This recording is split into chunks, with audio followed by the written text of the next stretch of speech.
and welcome to the course Principles of Management. Have you ever wondered why some organizations feel rigid and rule bound while others seems open, innovative and flexible? Why does one company requires you to get approvals for every small task while other lets you experiment freely? The answer lies in how managers design the organizational structure. Or imagine you are starting your own business tomorrow and you have 5 friends working with you. One is good at marketing and another is at finance, one is good at operations and one at HR, and you are the overall leader. So at first it feels easy to manage. Everyone knows what to do. But as your business grow to 50 employees, can the same informal way of working still succeed? The answer is no. That's where organizational structure becomes essential. In today's session, we will uncover the principles that determine whether a company runs like a well oiled machine or struggle with chaos. So, organizing is very important and it is defined as the process of arranging and structuring work to accomplish or attain organizational goals. In practical terms, this means managers have to decide who does what, who reports to whom, how resources are allocated, and how the different tasks are coordinated. An organizational structure therefore serves as a blueprint guiding communication, decision making, and workflows. So, the key purpose of organizing are to divide work into jobs and departments, assigning responsibilities to employees, and establish authority relationships, coordinating all the tasks and allocating resources effectively. Without a clear structure, even the most talented employees may struggle to perform efficiently. There are 6 key elements of organizational structure and we are going to discuss one by one each. Every organization must make 6 key design choices when establishing its structure. And these choices determine how work is divided, coordinated and controlled. Let's go through each element one by one. Number one element is work specialization. Means dividing work into small specific tasks assigned to different individuals. And its purpose is to increase efficiency, expertise and productivity. For example, in a car manufacturing plant, one worker installs tire, another paints the body while another one fits the engine. Each person specializes in a single task. So, advantage is employees become expert in their task or faster completion of work. It also lower the training cost, only one task to master. But the disadvantage of this is repetition can cause boredom among employees, a lack of flexibility if specialized works are absent, and it also lower job satisfaction and creativity. Companies now combine specialization with job rotation and job enrichment to avoid monotony and keep employees engaged.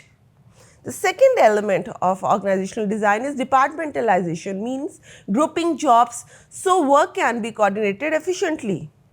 Robin highlights several ways of departmentalization, for example, by function, grouping by task like finance, HR, marketing. For example, a university has separate departments for business, for engineering, for sciences. So, it is by function departmentalization. By product, grouping by product lines. For example, Procter & Gamble has separate units for beauty, healthcare products and household products.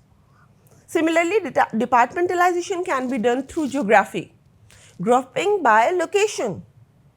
For example, Coca-Cola has divisions for North America, Europe, Asia.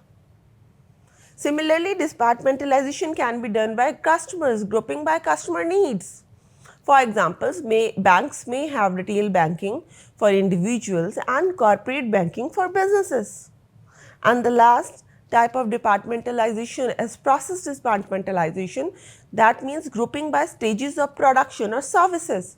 For example, hospitals separate departments by admission, diagnosis, treatment and recovery. So, cross-functional teams that bring people from different areas together to solve problems, that is departmentalization. The third element of organizational design is chain of command, the continuous line of authority from top management to the lowest level. It clarifies who reports to whom. Authority, what is authority? The right of manager to give orders and expect obedience. And what is responsibility? The duty to perform the assigned task. So, unity of command, which is the next organizational design, each employee should have only one boss to avoid any kind of confusion. For example, in a military, soldiers report to a sergeant, who reports to a lieutenant, and who reports to the captain. So, there is a chain of command. Unity of command. Many organizations now use matrix structures where employees may report to more than one manager. Both are project manager and a functional manager as well. Next principle is span of control. The number of employees a manager can effectively supervise. Span can be narrow and wide.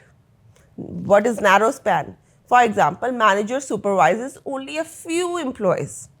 That is narrow span. Its advantages are close supervision and tight control, but disadvantages are costly. It requires more managers and slowers the decision making process. Whereas wider span is manager supervise many employees. Its advantages are it's cost effective and fewer management levels, faster communication. But the disadvantages are managers may be overwhelmed, less personal attention to employees. So, wider spans are common because technology and better trained employees reduce the need for close supervision. For example, in any startup, one manager might oversee 15 to 20 employees, while in traditional bureaucratic organizations, a manager may oversee only 4 to 6 employees. So, this is span of control. Next is centralization versus decentralization. The degree to which decision making is concentrated at the top level of management. Centralization is decision made by the top managers, and its advantages are consistency, strong control, and disadvantages are slower response, less employee involvement.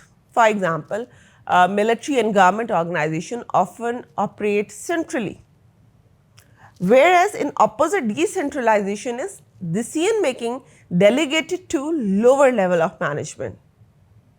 It increased flexibility and quicker decisions and empowered employees, but disadvantages are possible inconsistency across different units. For example, any multinational company normally decentralize decisions to adapt product to the local market needs and wants. So, what is better? Balance is needed in strategic decisions, whether it is centralized or decentralized.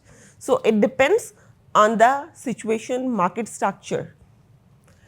And the last element of organizational design is formalization, the degree to which jobs are standardized and employees follow strict rules. High formalization of jobs have detailed procedures, rules and little freedom.